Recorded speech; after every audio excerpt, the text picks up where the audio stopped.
people to relocate. So if you're thinking of relocating to the UK, Andrew and Mark are full of resources and information, and they'll go through that in just a second. Tonight, our guest speaker is going to be speaking specifically on visa and recruitments. So, Mark, I will turn it over to you. Okay, thank you, Shanti. Welcome, everyone. And appreciate you joining us from all over the world. We've got America, Canada represented, South Africa again. I think a few people have a power outage, load shedding, I understand, so a few people can't log on, unfortunately, which is a shame, but the meeting is recorded, as you've all been just updated anyway as well. So if this is your first one, welcome.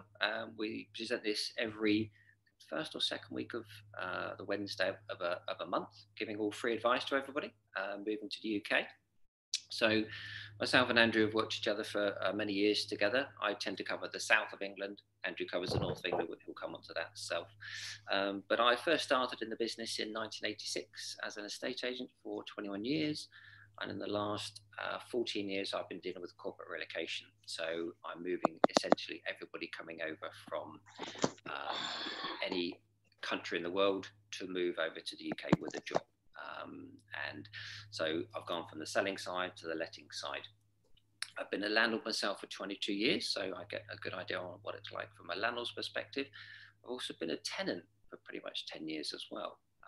And I've also worked in a friend of mine's estate agency with 250 properties on a consultancy basis, doing the lettings and property management. So I've seen everything angled from images, check-ins, check-outs, management, referencing, etc., etc. So any angle you look from. So that's how we're very, very well versed into sort of what the problems are finding a property, because as most people who are trying to rent a property or even buy a property, it's just impossible.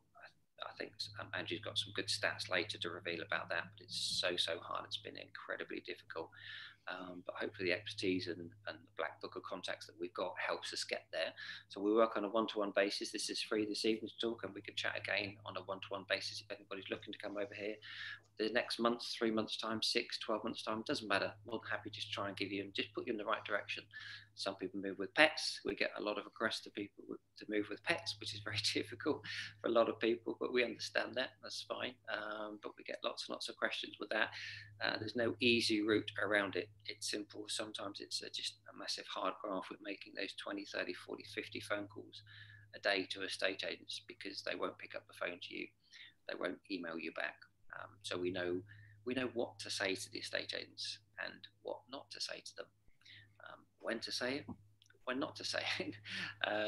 Shanti's relocated many times over the years before as well, so knows this at first hand as well, across the continent as well as across the States.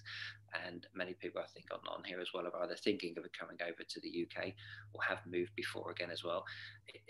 You're descended from a lot of these South African SAFA Facebook groups, incredibly difficult. There's no easy way around it at all. It's tough. It's tough. But this is what we do every day. It's what we do for a living.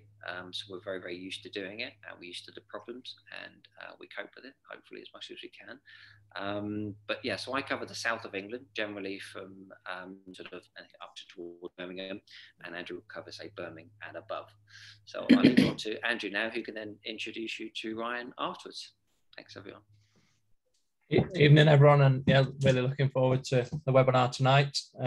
Obviously, looking forward to hear more on visas as well. It's something which is obviously quite technical, which we know Ryan's got a lot of expertise in, so it'll be of interest to myself and Mark as well, because it's that's the front end stuff. For myself personally, we are Manchester based. We have covered Manchester down to Birmingham since 2010. Started investing in 2004, so I'm a landlord also myself. So again, we see it from both sides. So we understand the landlord mentality, and we understand the tenant find mentality of what we need to do, what we need to say to the respective agents and landlords to effectively get approval. So yeah, 2004 was when the investment and the property find side of things started. 2010, I actually got a master's degree in property. So we advise buyers and people looking to rent as well throughout the area, work with everyone from around the world coming with pets, coming with children, retiring to the UK. We've helped with all kinds of cases. Everyone has their different challenges, but we always get the right answer in the end. Like Mark says, it's pretty competitive over here. I'll put a few statistics on our Facebook page. There's a monthly report goes out from our property portals. I'll put the Facebook page up in the chat so you can get to them if you want, but it just links to the reasons why, if you're emailing or calling, you're not getting responses. It's mainly because there's about 40 applicants for every property at the minute. Hopefully that will die down, but that's where we come in with the relationships to get the deals over the line, in effect. I'll hand over to the main event for the evening because I know everyone's excited to hear from Ryan. Any questions, feel free to pop them in the chat and we'll get to them at the end for myself, Mark or Ryan, and I'll pop the link for the page in on the chat as well so you can have a look. Thanks everyone. Thank you, Andrew. Thanks everyone for having me here. Andrew, Mark, Shanti, I really appreciate this opportunity. Sure. And it's a great opportunity also to share with like motivated companies where your purpose is to really add value to the relocating client's journey and help streamline that process. I would view my company, Move Up, our role is in the very beginning stages of the relocation process. It's you know, to first assess if you can even consider the UK feasible, and once you know it's feasible, then you can obviously reach out to these guys and they can help streamline that relocation process and limit the risk of not finding that right premises and getting your foot in that door. So I'm very excited to be partnering with you guys and to be affiliating with your services. It's really great to add value like that. So I'm grateful for your services and your contributions. So today, yeah, this is a great opportunity for me to introduce Move Up. We primarily started out as a UK immigration advisory, who placed a lot of emphasis on the UK's immigration legislation, which constantly changes. So too does the processes and the recognized qualifying requirements. We've since then progressed and added more diverse offerings where we stepped into British nationality law. So we help first-time claims, but we also help renewals lodged in South Africa. So if you want a British passport, or if you want to find out if you can qualify for a British passport, or if you want to renew a British passport, we've got a team that can help you with that. And then of recent, as in December this year, we've opened up a recruitment division. The challenge with the recruitment division, what we're finding is that we first got to find the employer who has that vacancy. And then from there, we can help with the placements. So it's not like our visa services where anyone can approach us to see if we can help them. In the recruitment side, we can only offer help with certain vacancies that we've come across. So the recruitment isn't quite where I would like it to be, where we have thousands of vacancies and we can help place as many people as possible. The recruitment side is a bit more restrictive, but we're still excited that we're taking steps forward in that direction. And then of recent, we've also Move Up is in a negotiation to facilitate and redistribute recognized English tests for visa requirements. The beauty of that, the British government, they have 3 testing institutions that they recognize globally. And they call these 3 testing institutions the Secure English Language Tests. And what Move Up has done is we've secured exposure to one of the 3 tests, which means we'll have unique access to new stock. And we're hoping that that's going to help streamline the testing times and the availability of appointments, and also add value to the South African markets. As you can hear thus far, Move Up is based in South Africa. We run by South Africans, and we help, and we've built relationships with the visa decision makers and the British government officials in South Africa. We do have relationships, yes, with the team in the UK, the Department of UK Visas and Immigration, and we have relationships with the Department of Her Majesty's Passport Office. But at this stage, you know, this webinar, what I really like about it is they've got a global reach. You know, these guys are based in the UK, and they're really hands-on.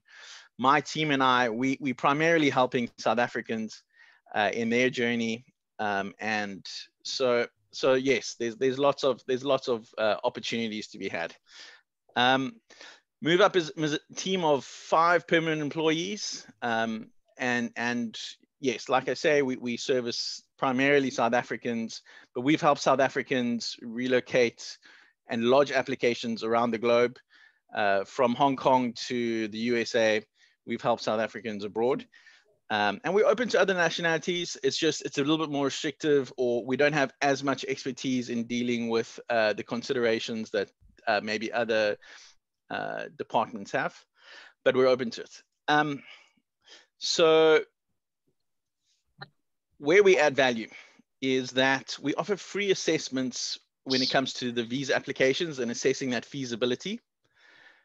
And our free assessments, our unique approach to the market is that we first conduct a theory assessment, so a theory based on the eligibility of the applicant. Do they meet the requirements based on the information they can tell us? We take it a step further. Part of that free assessment, we want to then conduct a feasibility assessment based on the applicant's documents on hand. And what we find is sometimes applicants don't have key time-consuming documents, birth certificates, marriage certificates, documents that normally South African Home Affairs would have to issue. And that often can really set the application behind. We know of cases of applicants waiting 3 years just to get the correct birth certificate. So rather than quote and offer representation in a case only for the applicant to have the documents ready at a much later stage, we assess if they've got the correct documents on hand. And if they don't, we then help advise on solutions to get it as quickly as possible. Only once those key documents are in hand do we then offer representation. And what we're trying to do is just stimulate an environment where we say, look, clients, we really want to operate in your best interest. And at this stage, if you don't have those documents, you're not going to be able to apply soon. Let's first get your documents on hand, and then let's start prioritizing your application and setting a realistic, feasible time of travel. So that's one of our unique approaches to the market. Another one is that we offer a full refund guarantee on our representation. And how that works is we're saying that if we choose to represent your case and upon submission it gets refused, then we haven't been able to guarantee that successful outcome first time round, to which we will then refund our case fee in full. Another thing that I really pride my team's approach to the market is that we offer quick response times. I think we're industry leaders in terms of response times. We maintain generally 4 working hours, worst case 6 working hours, but on average, we strive for 2 working hours response time. So if you do have queries, be encouraged to send out my team emails or give us a call. You'll find we're very open to being contacted. Another differentiating aspect of Move Up in terms of our approach to the market is that we've standardized our case fees. So a lot of companies out there are going to ask, well, what do you do and what's your employment status before they offer representation? And personally, what I find with that is what they're actually asking is how much do you get paid and how much money do you have? And then we'll thumb suck a fee based on your perceived household income, which to us is just inconsistent. So we like to just standardize our fees, and it's not adjusted based on what you earn. And another factor to consider when choosing an immigration industry representative is if they have UK-based offices, they have to charge in pounds to cover those fees. And as you're hearing now, the pound rate is really high. So what you'll find is we're quite price competitive because we're charging in rands and we're operating in rands. There's value in that. And then as previously mentioned, we are SA based, we're on SA soil. So you're not dealing with foreign team that hasn't ever dealt with the British government in South Africa. We have quite a lot of experience in submitting cases here. So from that perspective, there's also value in that. I would just like to encourage people to consider. And so that's really where we're at in terms of what MoveUp does and how we service the market and what value we add in terms of the relocation process. My role at the company has shifted quite a bit. I've done my time as caseworker and studied the legislation from the ground up. But now I'm moving more towards a business development and automation side of things. So helping to streamline the flow and help us get a bigger scope of offerings. And then what's also exciting to note is the future of the immigration industry. The British government is advancing and really stepping into a world of digitalization. And they're looking to especially with COVID's impact on the industry, they're looking to set up a fully digitalized, non-touch experience. So one of these days, you're going to be able to apply for your visa from your phone in the comfort of your own home. And you're not going to need to touch anything. You can process payment from your house. You're not going to need to hand in your passport. The days of stickers being placed in your passport is coming to an end. The need for the biometric resident permit, the card that South Africans get with the extended visa permission, that's coming to an end.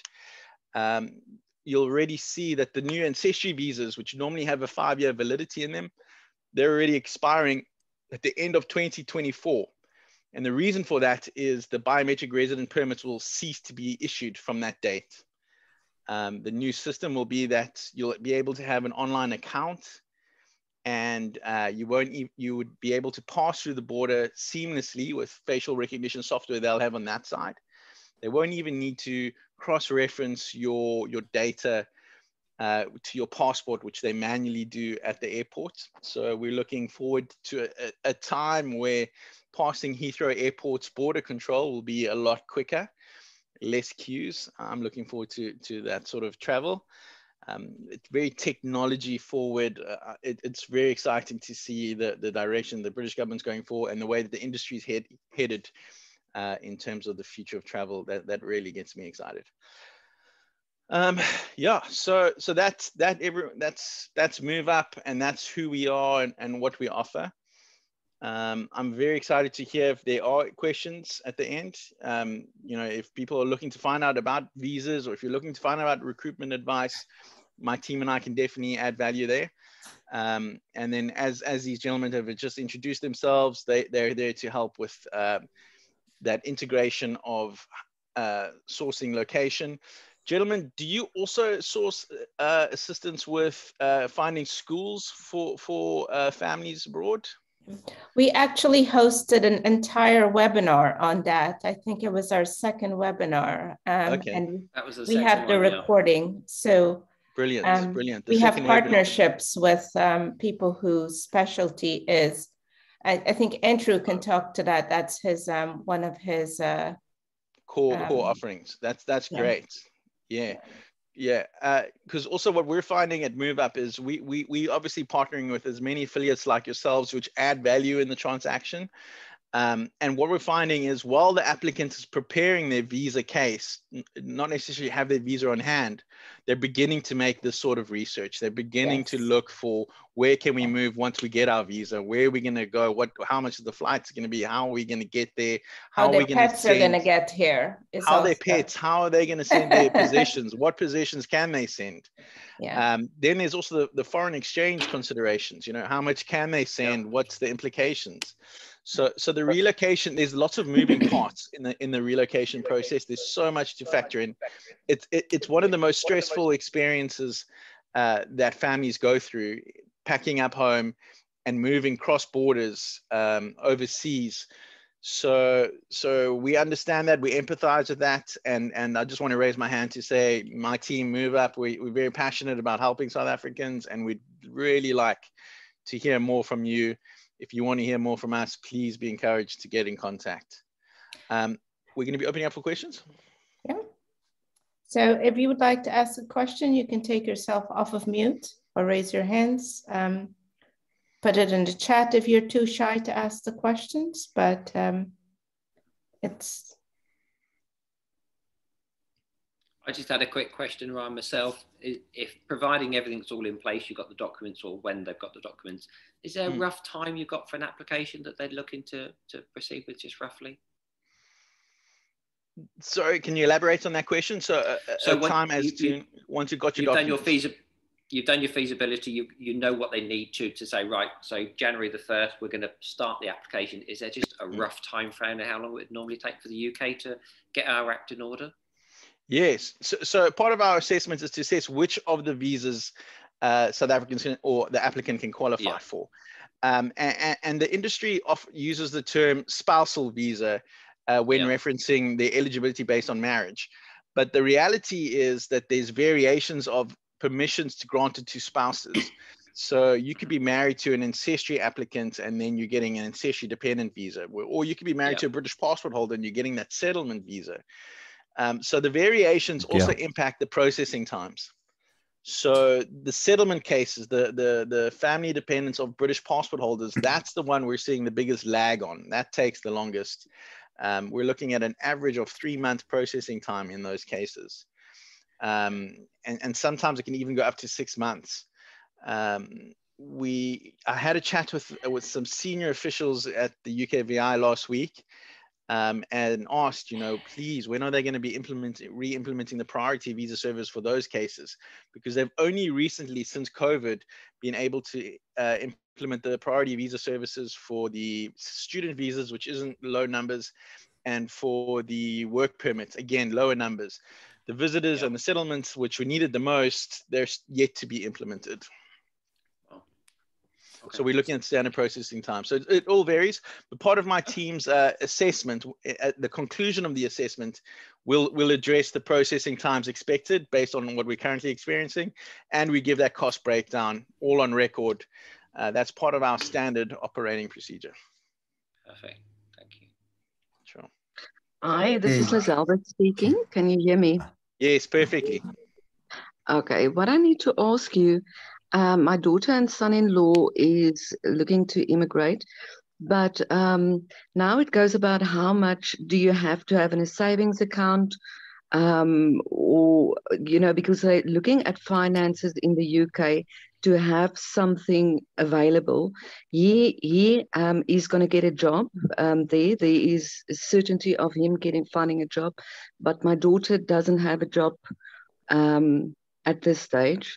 So what are we looking at? How much do they have to have in an account? Okay, so I need to circle back to how they're going to get permission to pass through the border the first time around. So if the permission is based on that employment contract that your son is going to be getting, then it looks like he'll be leaning towards the work permit, which is known as the skilled worker visa. Sorry, he has an ancestral British British brilliant, passport. Brilliant. You see, now that changes the dynamics substantially. We know of cases that have got away with 15,000 Rand in their savings account for each applicant, so a total of 30,000 Rand for a couple. And the British government have been happy with that as evidence of proof to financially accommodate themselves upon arrival. It's also, they factor in where they're going to be staying. So if they're staying with friends or family, that reduces the initial overhead costs. If they're going to need to pay for their accommodation, and they can detail what accommodation arrangements they've made, the British government can help factor in how many months do they have to provide for themselves. But in terms of a formal financial requirement, in their case, the ancestry visa is a lot more less restrictive, shall I say, in that financial threshold, the British government are very lenient in the ancestry cases and the proof of supporting funds. So there's a lot of wiggle room. So it's not a clear cut X is needed in order to qualify. Also, what's interesting about the ancestry supporting funds is that a lot of my competitors misinform the industry that that money needs to be maintained for X amount of days in order to be recognized. When in fact, what the entry clearance officials are looking at is where did that money come from and how did you derive it? So if you've maintained it for longer than 30 days, then the British government can't necessarily question it as like a questionable or illegally raised transaction. But if they do raise it soon before submission, and we have clients literally receiving the money on the Monday and then printing their statements on the Tuesday, we need to just explain where that money comes from, so that concerns of legitimacy and above board transactions are addressed. That's okay. really the crux of that. No surprise, okay, so we have quite a few questions. I'm going to actually call out the names to go because we have an order here. Charlene, I'll call your screen name based on your answer. Yeah, so Charlene, so you go next. Yes. So yeah, thanks so much, Shanti. The last time I chatted with you and Mark, you know, we were talking about pet relocation and that. And, so we actually we now have our house is now on the market. We had a number of small little repairs and touch-ups and whatever like that we had to make to the house first before we could put it onto the market. I mean, it was just, you said that, yeah, I remember that. Yeah, and just the rainy season just made it really impossible, but yeah, somehow we managed to get it done, and now we're in a big rush. Now the only thing now is that all the equity is stored up in the sale of our house, and so it's kind of a matter of now it's like, all right, you know, once the house is sold, then what? Okay, like I don't expect you guys to answer that very next thing, because obviously, what, you know, it'll be what is the like now going to be the next step. So for one, I wanted to definitely ask about the you know, the ancestral visa and so on. My wife is you know, she's got the ancestral visa. Her grandmother was born in the UK. Yeah. So I'm going to obviously come on. Myself and my daughter are going to come on as dependents, and then obviously, what does that mean for us as far as, you know, looking for a job? You know, how's that going to work? Yeah. And look, yeah. And then I just think also, yeah, obviously, you know, just the visa application. You know, we just, you know, like for example, I saw something on one of the groups today. Like if there's a slight discrepancy about, okay, the name on your ID or something, or on your visa that's a little bit different, then, or if it's spelled different, it can create quite a bit of problems in that. And like for example, the correct spelling of my name is D-E-A-N-E. However, I mean, you know, since I was in school, you know, I've spelled it D-E-A-N and everybody else has spelled it D-E-A-N, but my ID says you know, D-E-A-N-E. And I've also got a middle name, Simon. Yeah. And I've also just scrapped that. I've always just made it Dean Peter Joseph. Yeah. So, you know, we're concerned about that, but I don't think that's going to be too much of a problem. I'll probably more than likely just, you know, get a new ID with just those three names and so on. I probably will have to apply for a new passport and so on. But we pretty much figured, yeah. Dean, there's two things I can quickly address there. The first thing, the name complication, your eligibility is based on marriage. Okay. So your passport name and your marriage certificates are going to be your key qualifying documents. All right. Okay. So your full names need to be in those two documents. Okay. Any other correspondence or school engagement or qualifications, that's not a qualifying factor. Okay. The British government are looking just to verify your identity. So I wouldn't worry about that. Even informal colloquial names or anything like that, nicknames, that's permitted. It's not grounds for dismissal. It's just those key documents. If you were the ancestry main applicant, okay? Okay. And there's a discrepancy in your registered name to the registered or your parents' registered name on your certificate to your parents that you're trying to link with. So you're presenting your parents' birth certificate, you present yours, and there's discrepancies there. That's where the ancestry visa gets complicated. Okay. But so I wouldn't worry about it in your case. Your eligibility is based on marriage, not on birth registrations. So that's not too much of a factor. And then in terms of the financial timings, you know, the IHS, the immigration health surcharge, you know, that's 60 grand per applicant, compulsory fee. So that's already 180 grand in your family's case alone. What we're seeing is the banks don't authorize that sort of amount of payment easily. SARS as a stop order on it. So you literally have to go in. South Africans have to go into their bank first and pre-arrange permission to make that amount, that transaction amount. So that's just a little hurdle you're gonna be facing. But order priority, it sounds to me like you're gonna wait for sale of the house to transfer. You're gonna be in a little bit of a residence gap where the house is going to be sold and you still need to get your visas. This is part of the usual stressful application in these cases. I wouldn't worry too much. You need to make some sort of temporary accommodation arrangements once that transfer reflects where you're going to stay while you wait for your visa. The visa only takes 3 weeks, so I wouldn't worry too much. It's pretty quick from the date that you apply. And then there was something else I wanted to say. About the dependents. Yeah, I mean, as far as dependency is concerned, with my wife's got she's got ancestral rights. Yeah. My daughter and I are going to come on as dependents. Yeah. That, you know, as far as applying for any type of work, does that interfere with any of the work? Oh, that's what it is. That's exactly what it is. The work thing. So the work thing, majority of our ancestry cases, they go over without work lined up. Okay. UK employers want to meet you before they offer you the job. They need to know how serious you are about going to the UK and what permission you have to be there. So if you arrive there for an interview and you say, I'm here, I can attend an interview, they'll snap you up. But it's the people that apply.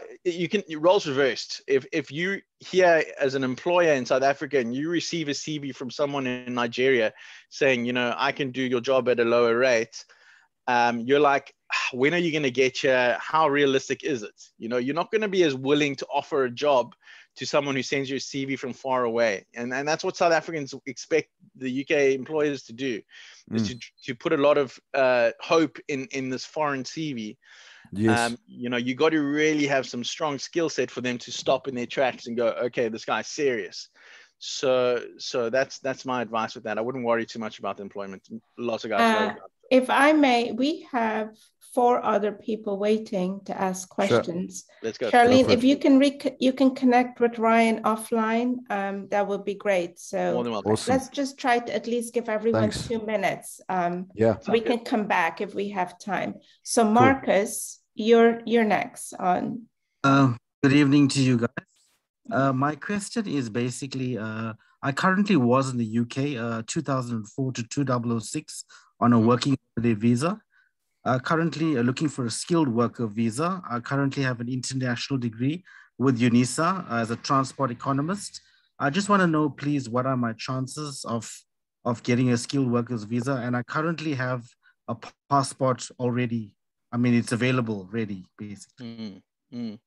So Marcus, the best answer to your feasibility is actually based on the recruitment vacancies that the UK advertise themselves.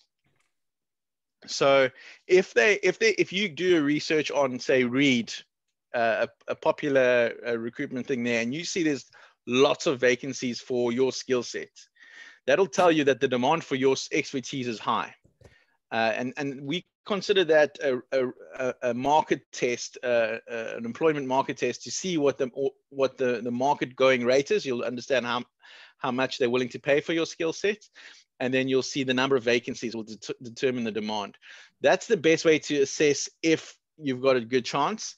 And then from there, what you need to do is try and find a way to contact those companies directly. If you reply on that read, you're going to get like a 0 response rate, because you'll find 9 out of 10 times that read advertisement is just a recruitment agency, and recruiters don't prioritize foreign applicants. So the best way to actually secure that skilled sponsorship, based on my own experience in helping South Africans do this, is that you need to try and approach employers directly that you know are advertising and looking for vacancies. That would be my answer. Okay. Kevin is actually, Miguel is next, and then Kevin. So Miguel, you're next. So yeah, a great presentation. Thank you very much for your time. So I have a quick question. I have my son in South Africa. He's got Portuguese citizenship. He's got a 5-year-old child and his partner. They're not married, and she's South African. Very little skills. What are the chances of them coming through for the UK? If they came through, so I'm on a pre-settled status. Could I bring him on as my dependent, because they currently don't have any work and they sort of depend on me? Can I bring them over to the UK? Number one. Number two, I've got a company. Could I employ his partner, as she's not married to him? Could I go through the employment process and bring her on an employment contract, and then he comes through as dependents? That's it. Thank you very much. Yeah, like it. Nice question. So the pre-settled status for them to qualify as family dependents, the EU definition is a lot broader in family dependents. So they do allow for adult dependents. They also actually allow for your parents to be dependent on you. So if your parents were South African, they could join you. The key though is you would need to evidence a 2-year dependency. So you would need to show that every month for the last 2 years, you've been putting money into their account and they're financially dependent on you. And you're like playing an active role in their life, as opposed to a random family member that you haven't had that financial support. So that's what we've been witnessing from that feasibility. But it's a good question. My colleague Jason is actually a good guy to talk to. You could send him an email, jason@moveup.co.za. He might also provide more insights in that case. In terms of the work permit, there's also another option that they can consider doing is one of them goes over as a full-time student, okay, furthers their career. So the full-time student would get a student visa, the tier 4 student visa, and the partner, even though unmarried, can present 2 years of cohabitation evidence and can work full-time in the UK, help cover costs. The little one can join too. So, and then at the end of that student visa, the main applicant, the student, gets an additional opportunity to, once they qualify, another 2-year work permit. That time spent in the UK under that tier 4 dependency, though, it doesn't count towards residence. So maybe later down the line, then they can start introducing themselves to employers for that sponsorship role. At least that's a good foot in the door. But yes, the skilled worker permits, if you wanted to offer them that work permit approach, you would need to register and pay £2,000 to have a license to employ non-UK nationals now. And then you would need to advertise that role for a good 6 weeks to show that no one locally has that skill set. And then you can request a certificate for the role. And then, yes, they can go over. One of them can go over as a skilled worker. It's just the key with that is you've got to identify what role that vacancy is and where it plays on the skill shortage list. So there's a little bit of additional factors to consider there. But I encourage you, if you are serious about that skilled worker visa, we're very willing to help employers, UK-based employers, with that registration process and with assessing where they are in terms of that skill recognition. A maths teacher would be in that skill shortage list. Yeah. Shortage list as of now. Yeah. Yeah, look, there's short-term provisions. So like truck drivers and care workers, they've been added, but it's a short provision. So they only get a maximum of a 12-month visa. and it doesn't offer settlement rights. So it's not a great solution. So I'm not actively promoting it for South Africans. I don't believe I mean, yes, it offers an opportunity, but at the end of the 12 months, you've got to come back and you've got a 12-month restriction. So, so it's not a long-term solution. Thank you. I'll make contact with you guys. Thank you very much. You're welcome. Yes. Kevin is next, and then Crystal will go after Kevin. Hi, good evening. How are you? Well, thank yourself, Kevin. Good, thanks. I just want to ask quickly, I see your contacts, you are based in Cape Town, if I'm correct. That's correct, yeah. Now tell me the form of communication that you use, is it only via email, or do you do Zoom meetings or Zoom communications? We can do Zoom. We actually normally work on Teams ourselves, but Zoom is perfectly acceptable. Sure, Teams, I prefer Teams as well. Now I just want to know, because I do have a few questions, but I don't want to keep everybody up here all night. So no, Lacko, we can definitely schedule that. Please do. Please do. 100%. Thank you. Yeah. Thank you. Kevin, do you mind putting your email in the chat so we can? Yeah, please, Kevin. Yeah, I will do. Thank you. Yeah, and Crystal, you're next. Yeah. Hi everyone. Sorry, it's Crystal's spouse speaking on her Zoom. That's okay. Okay, so Lizelda Loebscher was talking about us just now. I've got the ancestral visa, and she wants to come over with me. So we really want to do it as a shared experience and going over as much possible, as little possible time apart as possible. So I got a strong support system in the UK. I got my mother there, so I can straight go to her. I got my two aunts. Nice. Work is not too much of an issue there. She's an HR manager.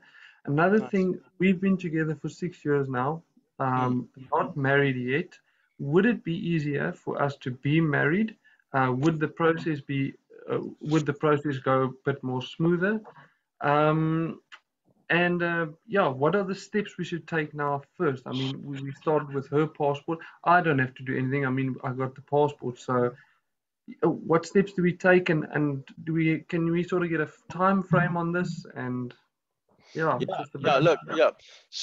the de facto relationships, we deal a lot of same-sex relationships. The guy's not even married, and they're lodging this recognized relationship.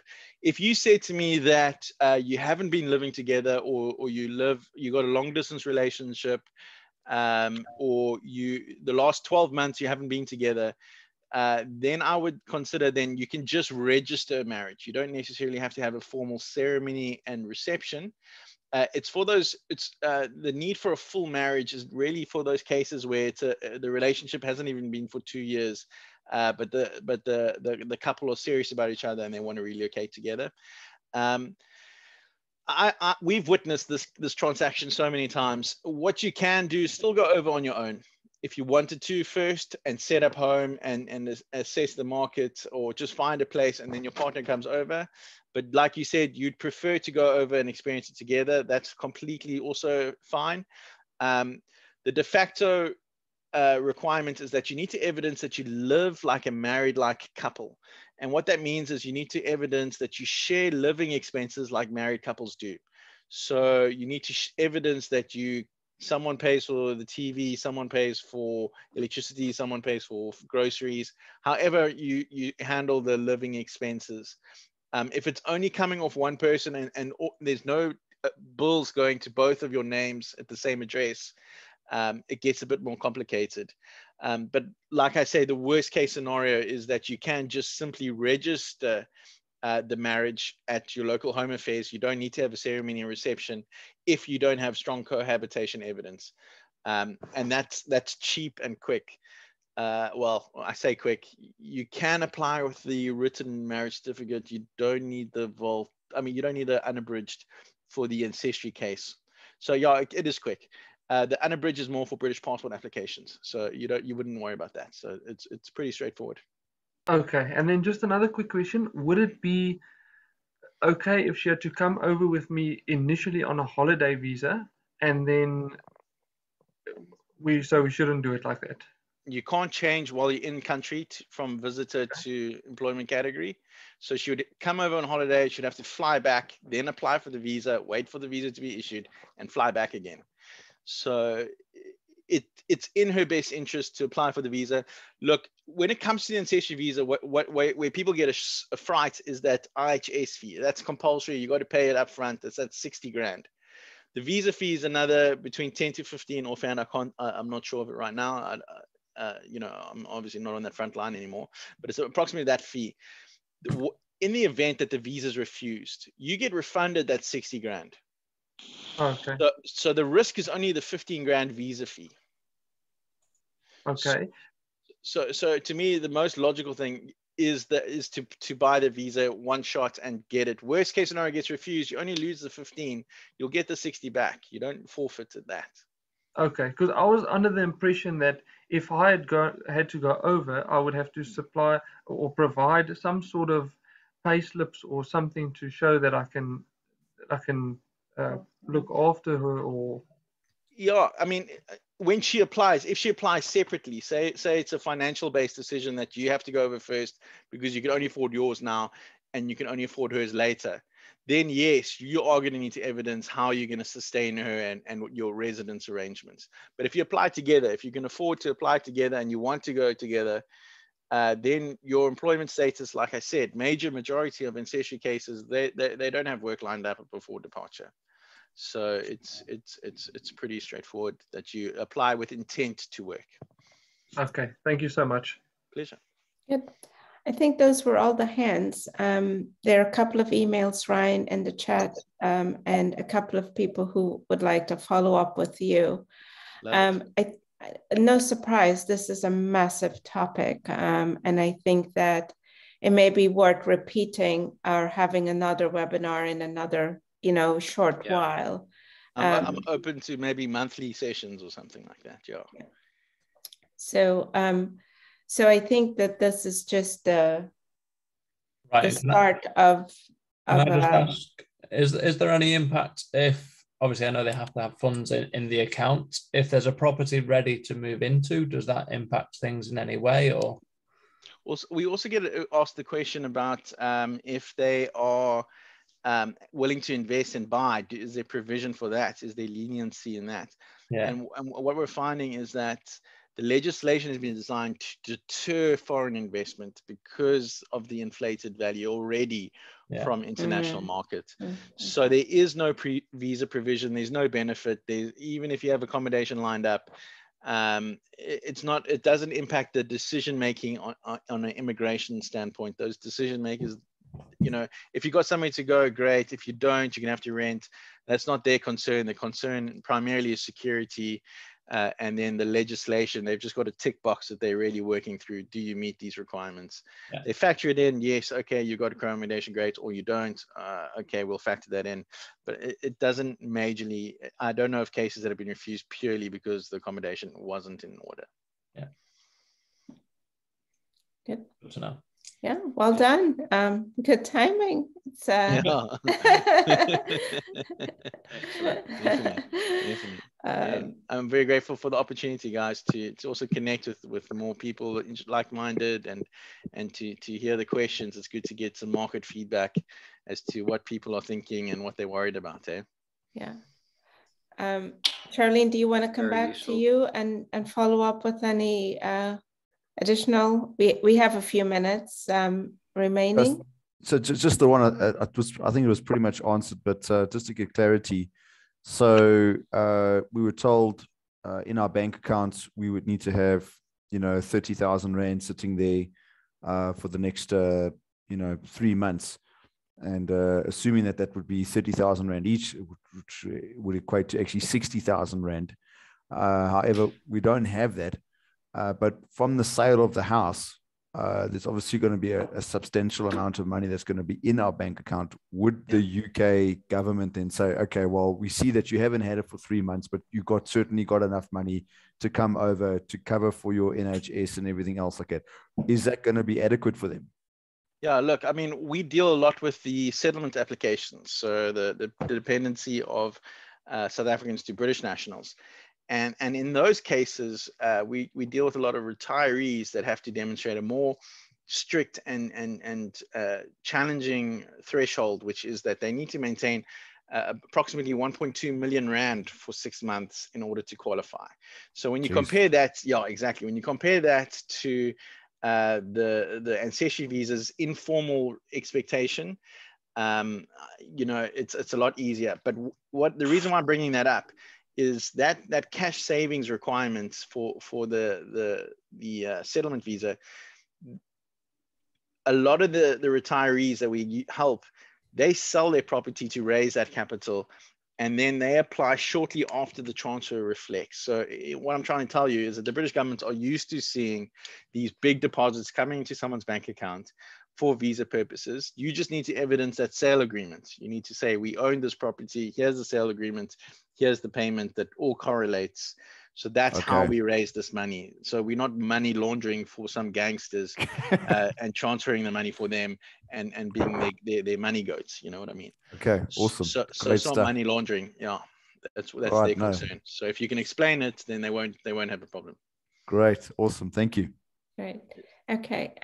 Great. Well, this has been great. I know that Mark and Andrew and Zansky work really hard to get really valuable resources at these free webinars. And so I want to thank Ryan for his time and resources.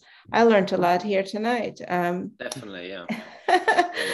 Thank you, Ryan. And it's a very complex topic, isn't it? It's not very black and white, and it's so many very liquid processes, and so it's great. I know that Zansky, Mark, and Andrew will be in touch with you, Ryan, to set up a follow-up, another webinar for those who may not have been able to make tonight, or people come back because their situation changed and it's moving. So for all of you tonight, thank you for joining us. This session has been recorded and it will be available for anyone who would like to listen to it. The contact information for Ryan, Mark, and Andrew, I'll put it up one more time on the screen. But any last minute questions? They're here. Let's see, copy. Pleasure, Stephen. Yeah. Well, thank you, Ryan. It's been very, very detailed. Been excellent. Yeah. Hope I didn't rush too much. No, it's good. No, good. We spoke before a few weeks ago when we first talked about this, and you clearly know your ways very quickly as well, so that you don't hesitate. You know exactly what's it. I definitely want to reach out to you again in the next few days, because I've sparked off another idea that we got from that. So we need to email me the next couple of days and we'll talk about that offline. But no, appreciate your time. Oh, Chetan, sorry. Chetan's asked a question in the chat. Let me just zoom back up. If we have to prove cohabitation between myself and partner, is it better to get an affidavit from friends and family, or just a letter on normal people?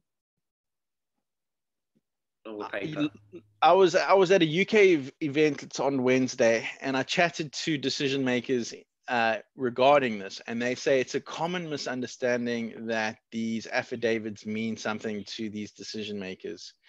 It takes a lot of their time to read and comprehend, and it doesn't necessarily align with their tick boxes. So what they're looking for when it comes to cohabitation is evidence that of shared living expenses like married couples do. I know I've said it before, but it really, that's all they prioritize.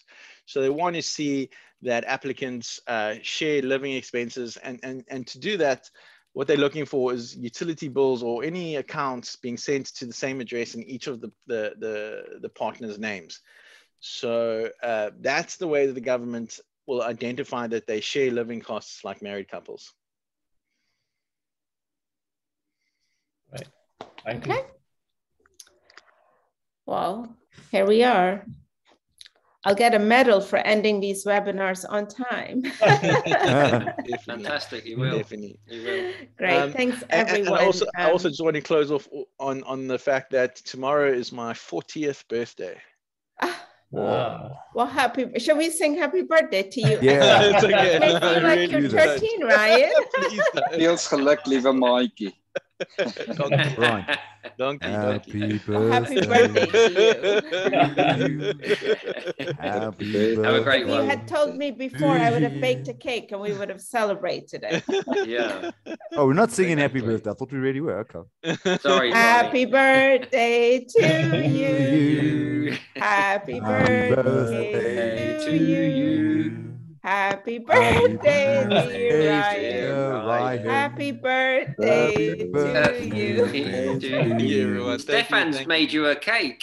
Oh, brilliant. Hooray. Woohoo! Yo, that was quick. Hey, he's good. Okay. But take care, everyone. Thank you so much. Thank you, everyone. See you soon, Thank you, Ryan. everyone. Have a good evening. Mark, Good one, Ryan. guys. Thank you. Bye. Thanks, Bye Kate. now.